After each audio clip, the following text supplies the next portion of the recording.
رب اشرح لی صدری ویسر لی امری واحلل عقدۃ من لسانی یفقہوا قولی رب زدنی علما اللہم فقہنا فی الدین آمین۔ الحمدللہ آج ڈے 8 ہے اور آج الحمدللہ رمضان کا بھی ڈے 8 ہے۔ آج ہمارا روزہ ہے 8 الحمدللہ۔ کیا آپ وہ فیل کر رہی ہیں کہ جیسے آپ نے رمضان میں دل میں کوئی خواہش اٹھی، کوئی دعا اٹھی اور فوراً قبول ہو گئی؟ کوئی ایسا لمحہ ہو جب آپ نے ایسا فیل کیا ہو، تو پھر آپ کو یقین ہو جانا چاہیے کہ رمضان میں دعائیں بہت زیادہ قبول ہوتی ہیں۔ تو پھر اپنی وہ دعائیں مانگیں جن کے لیے آپ کو بڑا بے صبری سے انتظار ہے ان کی قبولیت کا۔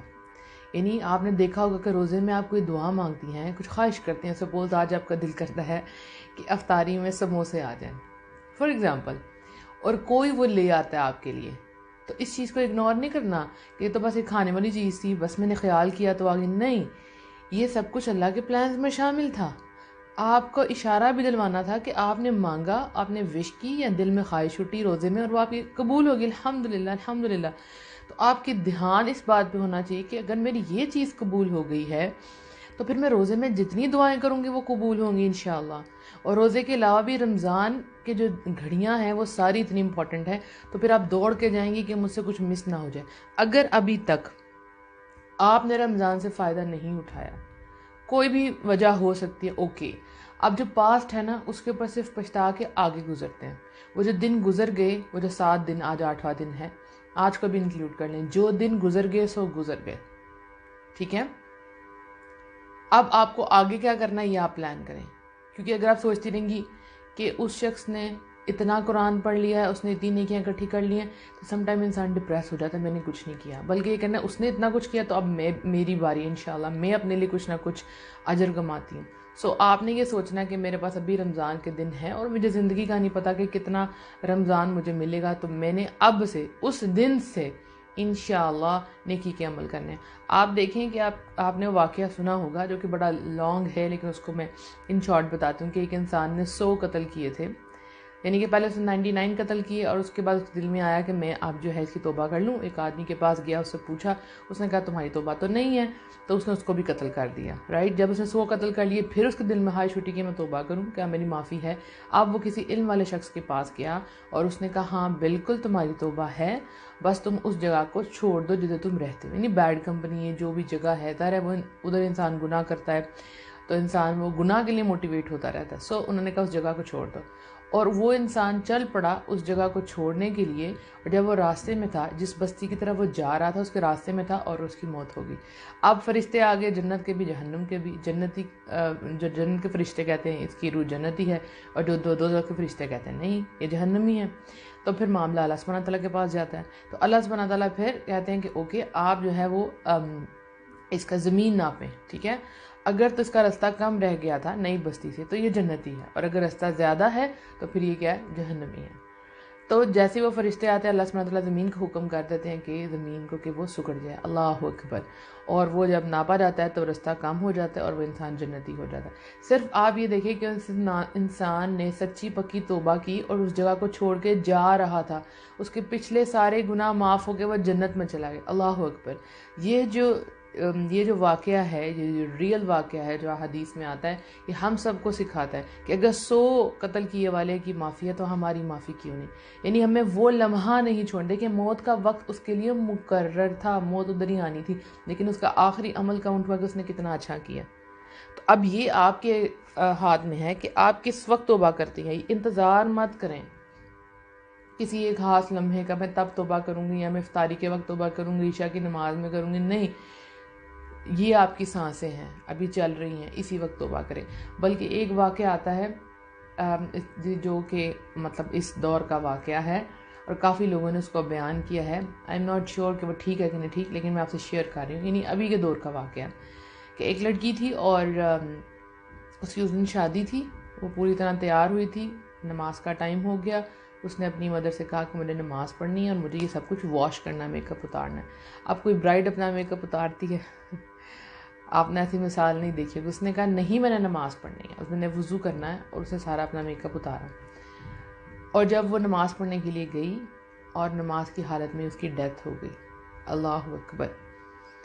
اب دیکھیں اس کی موت کا وقت مقرر تھا، لیکن اس کا لاسٹ عمل کتنا پسند آیا اللہ سبحانہ تعالیٰ کو کہ اس نے ہر دنیاوی چیز کو، وہ جو لڑکی کا سب سے امپورٹنٹ دن ہوتا ہے جس کا اس کو شاید بچپن سے انتظار ہوتا ہے کہ کب میں دلہن بنوں گی، اس نے اس کو پیچھے کر دیا اللہ کی محبت کے لیے کہ اللہ کا حکم آ گیا.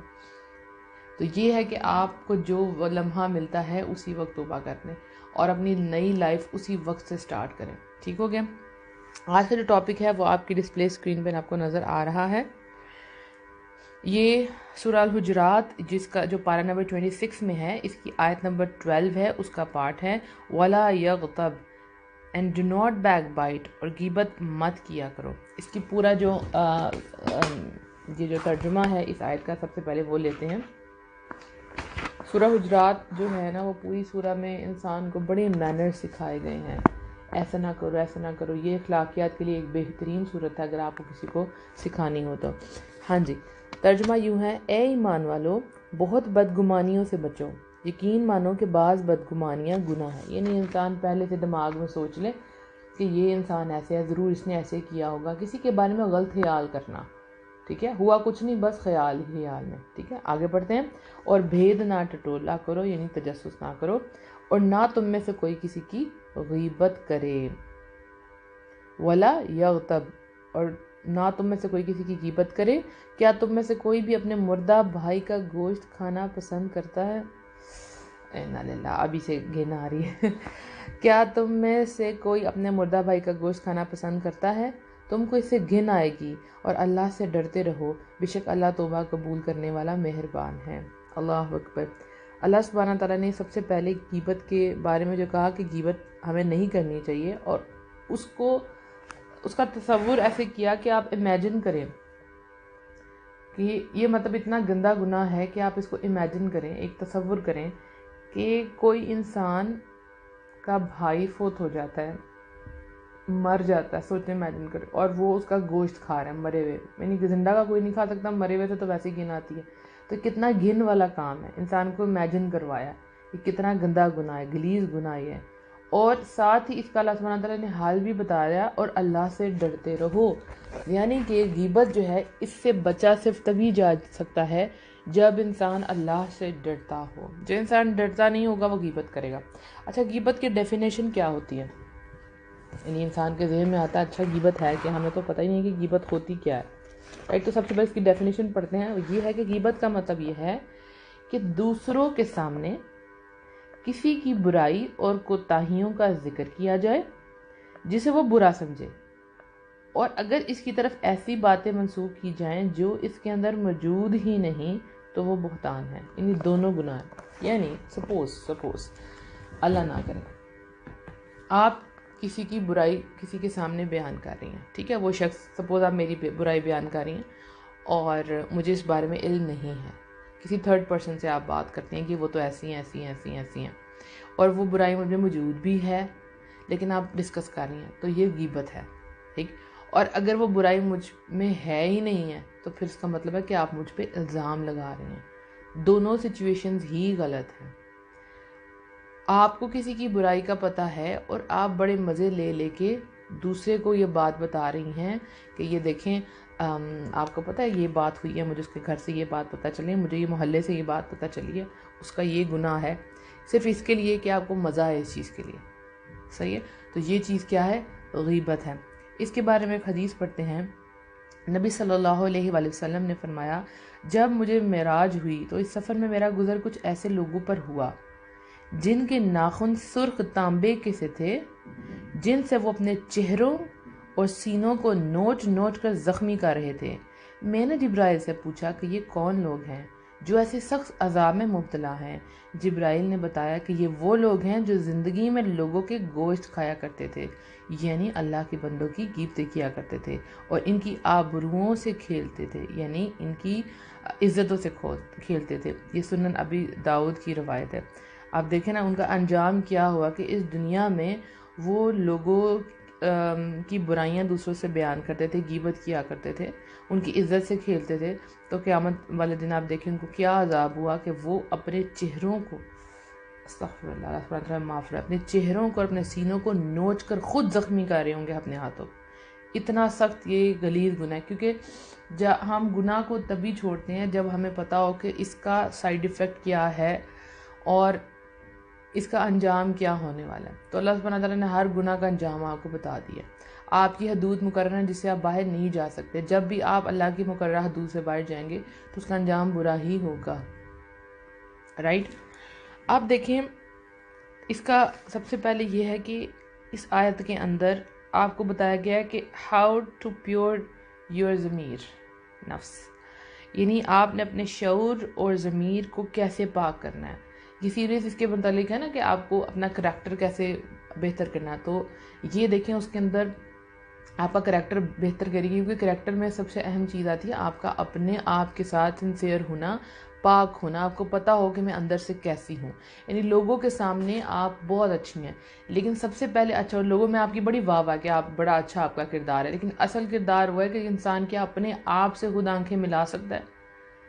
سب سے امپورٹنٹ یہ سچویشن ہوتی ہے، یاد رکھیں جب آپ اپنے آپ سے آنکھیں ملا سکتی ہیں آپ نہ ڈر ہو جاتی ہیں، آپ کو فکر ہی نہیں ہے کوئی آپ کے بارے میں کیا بات کر رہا ہے، بیکاز آپ کو پتہ ہے کہ آپ کیا عمل کرتی ہیں۔ لوگ 24 گھنٹے تو آپ کے ساتھ نہیں ہوتے، آپ کو پتہ ہے آپ کیا سوچتے ہیں، دل کے معاملات، نیت کے معاملات تو لوگوں کو نہیں پتہ، اور آپ کیا چھپ کے معاملات کریں وہ بھی کسی کو نہیں پتہ۔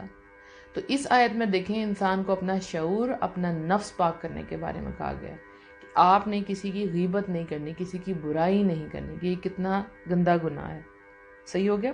اور پھر اس میں اصل میں معاشرے کی اصلاح ہوتی ہے، جتنی سے باتیں کہی گئی کہ سب سے پہلے کہ آپ کسی کے بارے میں برا گمان نہ کریں، آپ کسی کے بارے میں برا سوچ لیتے ہیں، اور پھر انسان جب سوچ لیتا ہے نا کسی کے بارے میں برا، تو وہ چاہتا ہے کہ مجھے اس کی حقیقت میں کوئی برائی پتہ چل جائے۔ آپ کو کسی سے دشمنی ہو جاتی ہے نا، تو آپ سوچتے ہیں یہ ایسا ہے، یا فرسٹ اٹیمپٹ میں آپ اس سے ملتے ہیں تو آپ کو لگتا ہے کہ اچھی نہیں ہے، تو اب اگلا سٹیپ کیا کرتی ہیں آپ؟ تجسس میں لگ جاتی ہیں کہ مجھے اس کا کوئی ایپ پتہ چل جائے۔